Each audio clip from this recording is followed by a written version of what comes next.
Vanity, very good afternoon to you. Yes, hello. It's lovely to be here. Thanks for having me. Welcome. I'm going to ask you just to speak slightly closer to the microphone. Oh, of course, yes. That, I'm just worried it's a bit phallic. So it is a little bit phallic, yeah. But looms. luckily, it's a family show we have here, so you don't have to worry too much about the phallic nature of the microphone. They did tell me not to swear, which is that is half my act. So that's half my act as well. I have a real struggle with it, to be honest, because people once said to me, "How on earth do you work on the radio? Because all you do is swear." It's true. I mean, it's very difficult not to get it out of your system. But we do have a dump button, so if you do say anything really, really horrendous, we can get rid of it. I won't. I'm sure you won't. My tongue for the first time ever. Well done. Welcome to Talk Radio. I don't know about you, Mike, but I'm feeling rather underdressed now. It's certainly the most glamorous this studio has ever been. It really is. I It mean, really is. they brought in We will extra tweet cameras. pictures, obviously. We should do a picture, actually. I have to say, Vanity, when you almost fell into the studio as you stumbled through the door there, which would have been quite an entrance had you made it. I know. But anyway, you're looking fabulous. Thank you. If you don't mind me saying so. Tell us about why you call yourself internationally ignored. Oh, do you know? I think there's a musical called Hedwig where the character is called an internationally ignored songwriter, I believe. So I must have got it from there because I think that as a combination of language, internationally ignored superstar is just too similar. But I didn't consciously do that.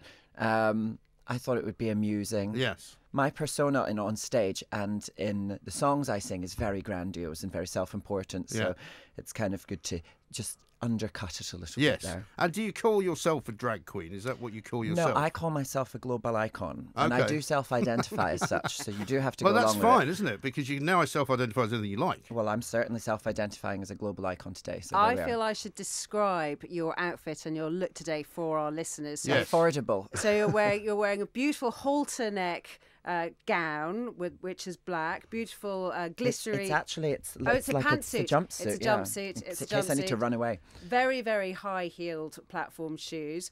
Beautiful sort of Joan Collins-esque hair. Lots of eye makeup and gold eyebrows,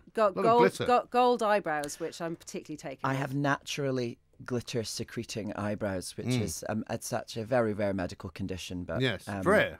Yeah, but I'm choosing not to have treatment. Like a human unicorn. No, I don't think you should. I think you should stick with it. Now, one of the reasons we wanted to have you in here is not just to tell everyone that you are doing a show coming up in June and then some more after that, but because you were the subject of what I regard as the kind of perversity of free speech and the rules around free speech in this country, where you appeared on a platform on Freedom Day with a bunch of people who would all otherwise be regarded, I suppose, as right-wingers, and you were then shunned by the sort of comedy community on the basis that, therefore, you must be a right-winger. Yes, I mean, I would refute that all of I think the platform did have definitely had a right-wing slant. But you know, I consider myself to be left-leaning and have been essentially my whole life. Yeah. As far back as I can remember. And you know, there were a couple of speakers that would consider themselves to be left-leaning libertarians. Sure. But yes, it seems that being associated with the right wing is enough of a smear within the community from which I hail, which is the LGBT sort of community, a lot of cabaret in London. I'm guilty by association to these people is the sort of perception. Yes. And so it was your own community in a way, the LGBT community, that turned on you. Certainly enough people within that community were disgruntled enough that they would then harass venues to stop booking me. You know. And some venues, crumbled very, very quickly and put out tweets saying that you weren't, that you're no longer welcome, or that actually bookings were going to be cancelled. Some of the venues that I've worked closely with over the years are independent, which is difficult in London. It's not really. It can be quite a hostile climate for an independent venue to stay open late at night, in places like the Borough of Camden, where there are late night levies and all these sorts of things. So I appreciate that this has been a bit of a PR situation for them. And I think they were very anxious and they were intimidated by people's outrage. So I can understand why some venues really sort of responded the way they did. And some people seem to be suggesting that by sharing a platform with people who others, call blatantly homophobic or blatantly racist, that you are somehow going to, and I saw this phrase, pink wash them into legitimacy. In other words, by you appearing there as clearly a member of the LGBT community, you are somehow making unpleasant people appear more palatable, and that somehow you were being used. Did you feel at all used? That you were pink washing, as this phrase went? Yeah, I'm not sure that I'm not convinced that I was giving giving Tommy Robinson a queer makeover by any stretch. That would be a stretch anyway, I would yes, have thought, wouldn't it? I mean, that might be something people would be interested in. Yeah, seeing. maybe. Yeah, I think some people do have that. They're coming at this from that angle. As I've said countless times surrounding this sort of controversy, my presence in any scenario ever is an endorsement of nothing. If you want to know what I think, you have to talk to me about it. You know, don't look at the people I'm standing next to. We've shaken hands already as I've stepped into the studio today. I certainly hope that you guys haven't absorbed any of my opinions by osmosis. That's just not how it works. No, exactly. But there's also this outrage that people seem to feel at the drop of a hat now. I mean, I get myself involved in all kinds of Twitter spats that I probably shouldn't get involved in, right? However, you know, I quite enjoy the irony of doing it to some extent, because the mob mentality is something I absolutely abhor, and I don't care where the mob, and I don't care where the mob comes from, whether they're vegans, whether they're supporters of Count Plankula, as I call him, whether they're supporters of Tommy Robinson. I mean, I've had them all coming after me. I've been accused of being right wing, left wing, you know, anti this, anti that, and it's all ridiculous, right? And you've been the subject of the same kind of outrage that people feel for no reason. Yeah, you know, I think there is a sort of a hunger within the culture for people to feel like they're part of a sort of mob. People like to feel like they're in a movement, they're part of a crowd. You know, people seem very. There is a delight and a bloodthirsty sort of edge to a lot of the moral criticism and condemnation. Because criticism's one thing, but moral condemnation seems to be so much more fun for some people. Oh, indeed, and also nothing better than a mob of bullies accusing you of being a bully. Yeah, it's like being on a ketamine trip. It's like a thing within a thing within it. It's like Russian dolls. I'll take your word for that. I've never been on one of those. Well, for the purposes of this interview, neither have I. Of course not.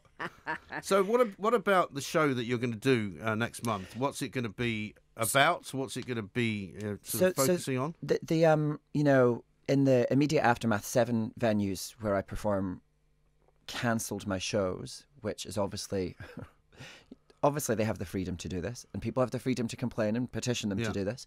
I'm not criticising that freedom. I'm criticising the culture of cancelling people who we don't agree with. So, I mean, essentially across these venues, for the time being, I'm sort of a banned substance. Yes, but in your case, you're not actually banned for what you think. You're banned for something that you did, rather than your actual attitude. I mean, you know, they're not even banning you because they don't like what you say. Well, yeah, because, you know, I mean, I sang a Shania Twain song and well, I might ban you for that, to be fair. Am I right in thinking that was one of the problems, that Shania Twain is somehow associated they hate with her at the moment. Trump, which I actually didn't realise, and they were saying that was a message that you were deliberately being provocative by singing Shania Twain. I thought there was an amusing irony to have opened with The Show Must Go On, which is sort of a big bombastic. Here's one for the blokes, you know, because obviously there's a slight. There's probably maybe 2/3 men were there on the Day for Freedom, and then I thought, right, so I've just given them the sort of song they want.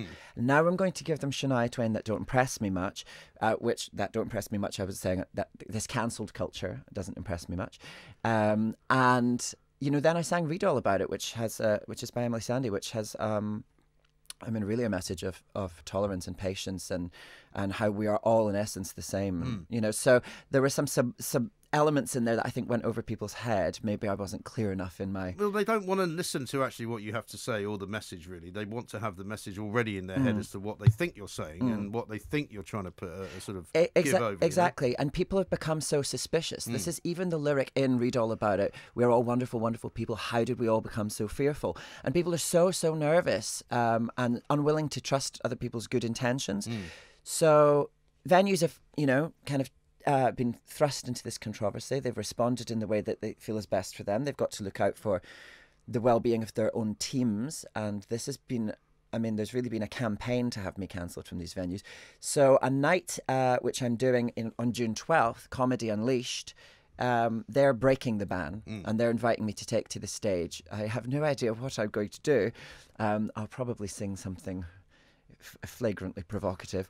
Certainly hope so. Yeah, we'll see. And, you know, this is a night, Comedy Unleashed is a night which I hadn't heard of before, but they're really about, if something's funny, let's let the audience decide. Let's not be too censorious. So I think they've got a Brexit voting comedian on to really shake things up. I'll be there. There's not many of them. I can't imagine there are. No. And then a couple of days after the ban has been broken, I'm doing my own solo show at the Underworld in Camden, it's going to be called Lady Liberty, which I'm sure will frustrate some people. And that's going to be a show for me to reflect on and underline all of this, but in an amusing way, and possibly with naked cartwheels. By you? Yes, by me. Or others? Me or supporting cast anyone. We might have cartwheelers. a collective cartwheeling. Are you offering, Mike? I'm not very good at cartwheels. I can do other things. And Vanity, do you lip sync or do you sing? I sing live and play piano. Because I mean, normally the sort of great tradition of lip syncing, isn't it? But you do the full singing. Yes, I do. I sing. I work with musicians. It's really a live music show. Yeah. The drag element is sort of incidental. This is a tool for the persona, and you know, I mean, lip syncing is fabulous. Like, so many of my creative friends are amazing lip syncers, and they really get to have fun with adopting all of these personas through the lip sync. But I really, really like the sound of my own voice, so I sing. And I know that you're being very polite about the clubs that have cancelled you, but in the heat of it, when it was happening, it must have been scary that you didn't know what turn your life was going to be taking next, having everyone pulling the rug from under your feet. Yeah, I mean, in these situations, I mean, this is the first time something like this has happened. I feel like there are a lot of people who don't live as public a life as a performer does, who, if something like this happened to them, would feel enormously isolated and very lonely. But despite this tumultuousness, I haven't felt alone. I felt quite supported by people reaching out, because, you know, people care about the performers they support, and so there's been a lot of that as well. And some of that from these venues that feel they've had their hands tied have reached out and on a personal level, where they've been unable to support me professionally, they're still prepared to support me personally. That is something. Because that's what it's about. Sure. Stay with us, Vanity, though. We've got a lot of things to do between now and 1 o'clock. Right now, a few news headlines from Rachel Jewell. Vanity, thank you for hanging around. Like, coming up later on, we're going to be talking about how the more fish you eat, the more sex you have. So I don't know whether you have a view on that. The more fish? Apparently so, yeah. Do you know I don't eat fish? Don't you? I don't, and this not at all. Now I have an answer. Is that explaining a lot? Well, now you know. This is how you got here. I've got a nice tweet here from Rob, who says, I saw Vanity Von Glow speak at the Day for Freedom event. She said absolutely nothing that could be regarded as far right. She spoke about restrictions on speech and how when those in the gay scene speak out on certain issues, they become pariahs, which has now happened to her. I mean, is it something that you can reverse, do you think? I mean, are you forever going to be a pariah to certain people in the LGBT community? Well, look, I'm a big believer. This is why I think we should speak freely and have ongoing conversations about our disagreements, because that's how we bring ourselves back together with other people. So, you know, I don't want to stop having the conversation, any conversation with people. You know, I'm not a fan of shutting ideas down. No. But why do you think we've got to this point? I mean, because it's a relatively recent phenomenon for me, where you've got so many people who want to stop you from saying something, or they want to prevent you from having the platform to do it. Why do I think people... I mean... Well, how has it come to this point, I guess, is the question. I'm inclined to believe social media is a part of this. I think that it enables us to ghettoize ourselves with people who are like mental, brain twins with whom we share the same views on everything. And so people, a lot of the people I know, I mean, my entire social media news feed is socialists, which is great because I agree with most of my friends on a lot of these things. But many of my friends probably don't know anyone who voted for Brexit. And when half the country voted for Brexit, I'm like, well, that's a problem. That's exactly it. Because then, of course, what happens is that when somebody does in your company voice an opinion that's not yours and doesn't belong to your feed, you don't say, oh, that's interesting to hear that opinion. You immediately say, you're completely wrong. I don't know anybody who agrees with you. And those two those two answers but also don't idea, but just because you don't know anybody. And social media has also encouraged this attitude whereby, I mean, I get this a lot from certain people who are in sort of, I don't know if they're not into what you would call traditional media. They're YouTubers or they're gamers, and they judge everything by likes. And I get criticised for not getting any likes on my tweet. They go, well, no, you don't get any likes, so therefore you must be wrong. And you go, well, actually, that's a pretty odd way of measuring popularity or whether somebody's right or wrong. I don't really care if anybody agrees with me. I believe what I believe. If they don't agree with it, that's fine. They can disagree all they want, but it doesn't make me, as far as I'm concerned, wrong or right because I don't have a lot of support. Yeah. I mean, I dare say there are probably some hysterically funny statistics about the number of people that think the Earth is flat or something like that. Yeah. The popularity of an idea does not speak to its merit. It really doesn't. No, you're quite right. Very well put. Vanity, our listeners will be able to hear your Scottish accent, and I know you've talked about this before, but you've been through 2 referendums that divide people who have really been very, very divisive. And I was just wondering what you learnt from the Scottish referendum that was relevant to Brexit. You're trying to make her lose even more facts like go at the independence debate. Well, look, see, because I lived in London during the independence referendum, so I didn't get to vote. So I have, I can't be held to account for my vote because of that. It's interesting because almost all of my friends back home, I still go to Glasgow to perform and to see friends all the time, and almost all of my friends are pro-independence. I think there's a generational thing there as well. In fact, one of my best friends is very involved with the SNP. But we disagree on lots of things. But you managed to stay sort of civil on that one, and yet 1,000%. Brexit got so unpleasant for so many people with different. But there's opinions. lots of people in Scotland who've fallen out with members of their family on both sides of the divide. In the same sort of way. This is my thing. I think that my performing at the Day for Freedom to some people was kind of, where the hell did that come from? It was such a surprise choice. That's, I think, what people felt. But actually, it's something I've been talking about and thinking about a lot, which is that we seem to be developing a habit of isolating the people within our social spheres who disagree with us. That's my concern. Yeah. My concern has been largely justified by the response to my having performed at the Day for Freedom. People want to cut you off. People won't speak to their granddad who voted for this, and I just, people invariably have more in common than they have not in common. Yes. That's my sort of feeling on this. So there's so much to unite us and still have the conversation, still debate, disagree on everything, and then have a pint afterwards, Yeah, that's what we seem to have lost, I'm afraid, for the moment. But again, I wonder if it's an online loss as opposed to a personal loss, because you'll probably find, I don't know, I hope you don't get people sort of picketing your show or anything like that. But normally speaking, if you're actually with people in their presence, it's much easier to get along with them than it is if you're online. Absolutely. Where people are much happy to flame you or insult you or block you or do all the things that you would never do. I mean, there's a wonderful Facebook piece of footage, which I don't know whether you've seen. It was done by these Australian comedians about what Facebook's really like, except it's in film form, and you get somebody standing at a bus stop and somebody just comes up and starts shouting at them, and then you put a block on the side of the street so somebody can't come and people just start following each other around, and they're following it, and it's not real. That's not how people act in real life. It's almost like if you imagine that that a great conversation, like a conversation like the one we're having right now, is like a 3D movie, in a massive cinema screen with surround sound and moving seats and all that stuff. And then what you're doing when you're having the same conversation on social media is it's like an old Game Boy or Nintendo. The resolution is so much lower, so much less texture and color. You can't put your hand on someone as an act of reassurance when you're talking about an idea. You can't. People tone is different. The whole in the way we engage online is totally different. And I also think people, as we all know, people have always worn masks. In my line of work, I'm aware of that.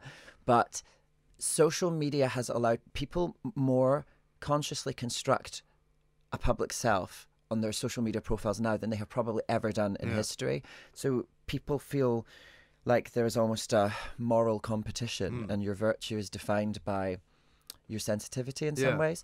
So I think that that's to blame for a lot of this It is. hypertension. Yeah. I get a lot of people who are, say, doing it under an assumed name, and I always say, I'm not going to respond to you because you're not a real individual. And they go, oh, I'm real. I just don't use my real name because I don't want to get into trouble at work. And you go, okay, Right. so you want to attack me for whatever my position is, knowing who I am, knowing Yes. what I do, calling for me to be sacked, but you don't want to reveal who you are Yeah. in case the same thing happens to you. Because they don't want to be this. Well, in that yeah. case, I'm not talking to you. Yeah. You know? They don't want to be. It's that they don't want to be the change they want to see in the world. No. You know, they want to contribute to the culture that they're scared of. Yes. That's absurd to me. It is. You know, and again, that's one of the reasons why.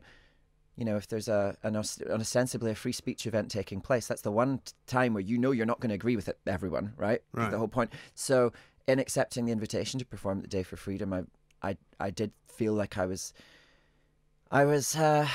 sort of acting within my principles of, well, you can't say all the things I've just said to you and then not go and stand up for the principle when it's with people who you don't agree with. And Vanity, how did the initial invitation happen? Was it one individual that approached you, or how did? And what was your first thought when you were thinking, should I, shouldn't I? One of the organisers is somebody that I've known for about 5 years, and he would sometimes come to my shows and we'd chat about some of these things and just roll our eyes a bit about this and then have a giggle about that. And we don't know each other too well, but he thought that time was when drag artists were sort of court jester like critics on the outskirts on that sort of marginalized space where they could really observe things honestly and make a few acerbic remarks. And I think some of the teeth has gone out of that style of humor. I gather that he's a fan of me because I can be a little bit acidic in that regard, and so he thought it would be appropriate for me to be one of the voices there on that day to kind of shake things up a bit. So I think that's kind of why.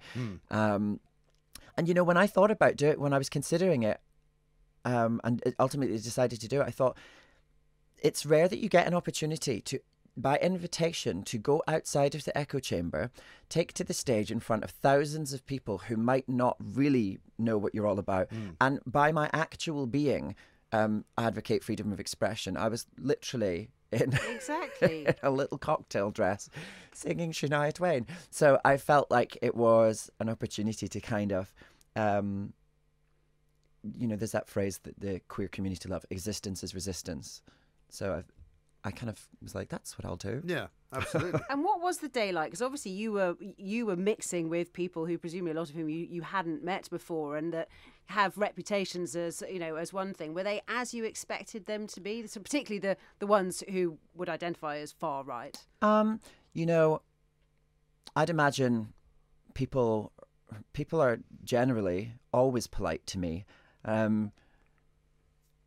When I was walking through the crowd afterwards, up Whitehall to Trafalgar Square, so many people came up. I mean, like about 40 people probably, came up to shake my hand and saying, "Oh, when you walked on stage, we really didn't know what was going to happen, but actually, put it there. Well done." My friend commented as we walked up. She was like, "Oh, it's better than Pride, dear." And I thought, what I would hope is that these people who were very courteous and respectful towards me, I would hope they would extend that same generosity of spirit towards people of different racial and religious backgrounds, because it was a day for freedom of speech. So I would hope that they wouldn't want to limit who gets to share in that.